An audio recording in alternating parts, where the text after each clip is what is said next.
अजितदादांच्या निधनाने पक्ष नेतृत्वहीन.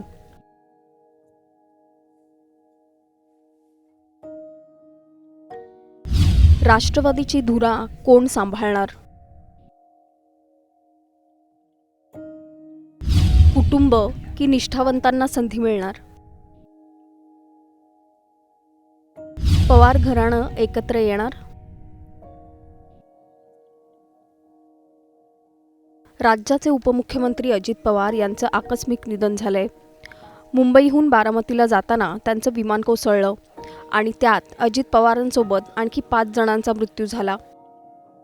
जिल्हा परिषद निवडणुकींच्या प्रचारासाठी अजित पवार बारामतीला जात होते. त्याचवेळी त्यांचा हा दुर्दैवी अपघात घडला. अजितदादांच्या निधनाने राज्याच्या राजकारणात मोठी पोकळी निर्माण झाल्याची भावना व्यक्त होते. पण आता सर्वात मोठा प्रश्न उपस्थित झालाय तो म्हणजे दादांनंतर राष्ट्रवादीची कमान नेमकी कुणाकडे जाणार? अजित पवार म्हणजे राष्ट्रवादी हे समीकरण अनेक वर्षांच्या संघटनात्मक ताकदीतून तयार झालं. पण आता नेतृत्वाच्या शर्यतीत कोण पुढे जाणार? कुटुंब की निष्ठावंत की पुन्हा एकदा पवार घराणं एकत्र येणार? राष्ट्रवादीची धुरा नक्की कोण सांभाळणार?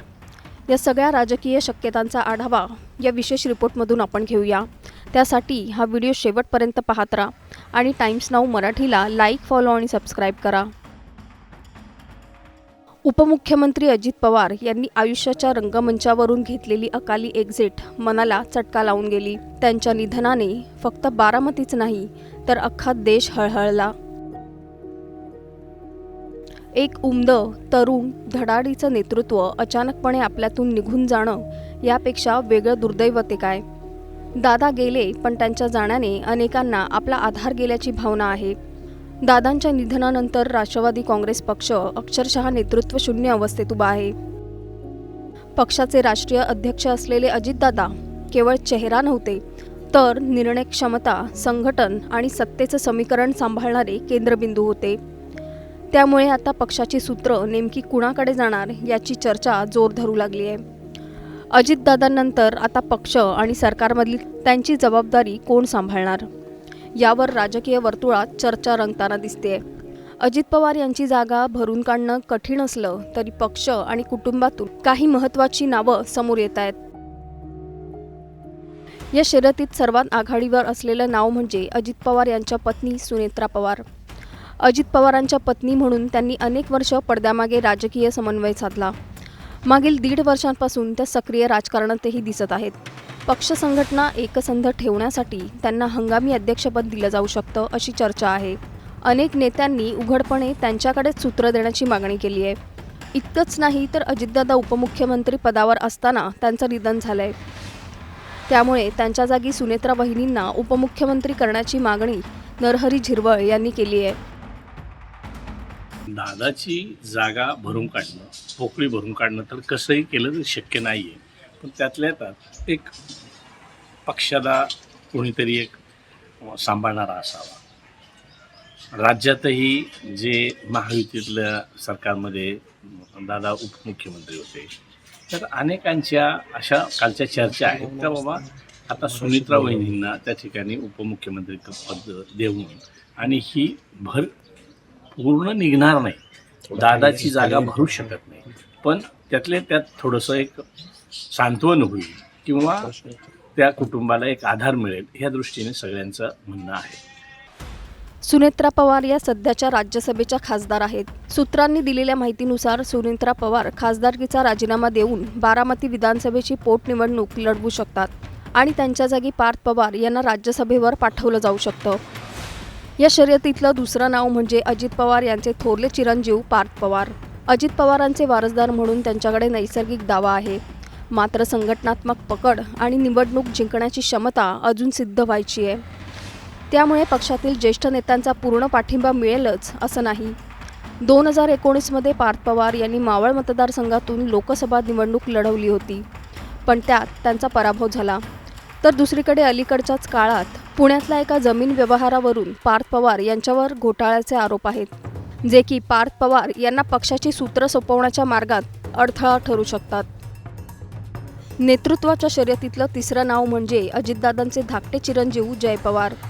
जय यांना अजितदादांचे संभाव्य उत्तराधिकारी म्हणून मानलं जातं. जय पवार जरी पडद्यामागे काम करत असले तरी त्यांच्यासारख्या तरुण तडफदार नेतृत्वाला संधी मिळाल्यास ते संभाव्य उमेदवार ठरू शकतात. या शर्यतीतलं चौथं नाव आहे प्रफुल्ल पटेल यांचं. राष्ट्रवादी पक्ष अध्यक्षपदाच्या शर्यतीत प्रफुल्ल पटेलांचं नावही चर्चेत आहे. राष्ट्रवादीचे संस्थापक सदस्य आणि शरद पवारांचे विश्वासू सहकारी अशी पटेलांची ओळख आहे. प्रफुल्ल पटेल राष्ट्रवादी काँग्रेसमधील सर्वात अनुभवी व्यक्ती आहेत. अजित पवारांच्या बंडाच्या वेळी पटेल हे त्यांचे प्रमुख रणनीतिकार होते. राष्ट्रवादीच्या संघटनेवरही त्यांचं चांगलं नियंत्रण आहे. त्यामुळे प्रफुल्ल पटेल राष्ट्रवादीसाठी एक चांगला पर्याय असू शकतात. ते महाराष्ट्राच्या राजकारणातील एक मोठं व्यक्तिमत्व आहे.